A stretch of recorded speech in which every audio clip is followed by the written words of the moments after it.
Hey trappers, Dale Billingsley here, Billingsley Brand Lures. So I apologize for not getting a video out any sooner than this. It's been 4 or 5 days, but it's been so dang windy here the last few days that there was just no way. I mean, the wind was blowing 40 and gusting 50, and there's just no way I could film in that kind of conditions. So earlier today, sitting at home on a Sunday morning watching YouTube, and I come across a video titled "The Greatest Coyote Trapping Video Ever."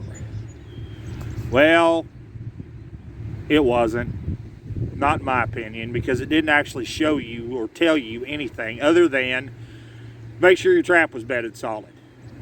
That was it. And yes, that's important. There's no doubt about that. That is an important part of the process, but there's more to it than that. So I know I've been over this step down dirt hole with y'all a few times, but we're going to go over it again today, but this time we're going to do it by the numbers. I'm going to get my tape measure out here and we'll go through it just exactly by the numbers, because I know some of y'all need to have that calculation formula. So, you know, to make it all fit together for you. So I'm going to go through it with you, how I put them in, with the tape measure, and we'll go from there. So anyway, stay with me. We'll get this camera set up and I'll be right back. All right, guys, we got it set up here now finally. So I am approximately, I don't know how well you'll be able to see this in the camera, approximately 2 feet from the lip of my dirt hole back to the back side, back in here, of my dirt pattern. All right, or my trench. The trench itself is, just a minute here, let me get this tape figured out. Sorry guys. The trench itself is roughly about 6 inches deep. Down to where my trap will be is roughly 7.5, 8 inches deep. So we're 6 inches here, 7, 8 inches here. The trap trench itself is approximately 6 inches wide. I don't want that trench any wider than what my jaw spread is, okay? That's very important. I don't want him tracking around up in here. And you can see up in here the roughness that I've left on the sides of the trench. That's important too. I don't want him standing up here. I want him stepping right here. This is his first step in.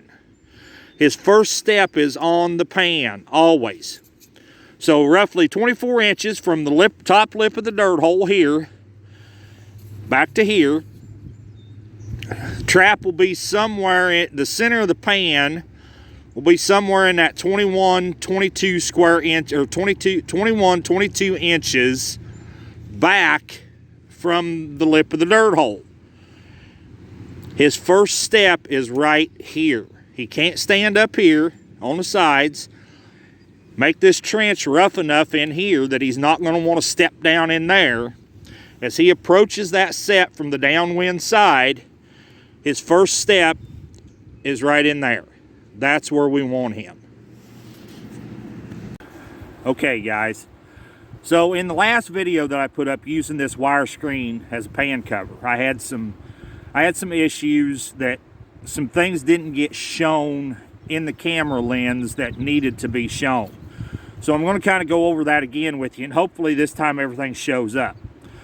So a lot of guys have trouble with this, wanting to bubble on them. That's why they don't use it. They want to bubble up and pucker in the middle like this, so they get a big hump in it. So I'm going to show you again how I do this to eliminate that problem. And all you do is just lightly crease the wire screen. Slide it between your jaws, and the way that I make this work so that it's on the trap, so that I don't have to cut notches, is you just push it, the dog notch, through.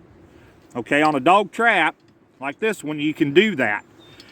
You just push the dog notch through, and you want the V down on top of the pan. Okay, What that does is when you set this trap, then when you bring the jaws down, that will put enough tension on it that it will flatten out and it won't pucker and it won't bubble on you. So we'll go ahead and set the trap here.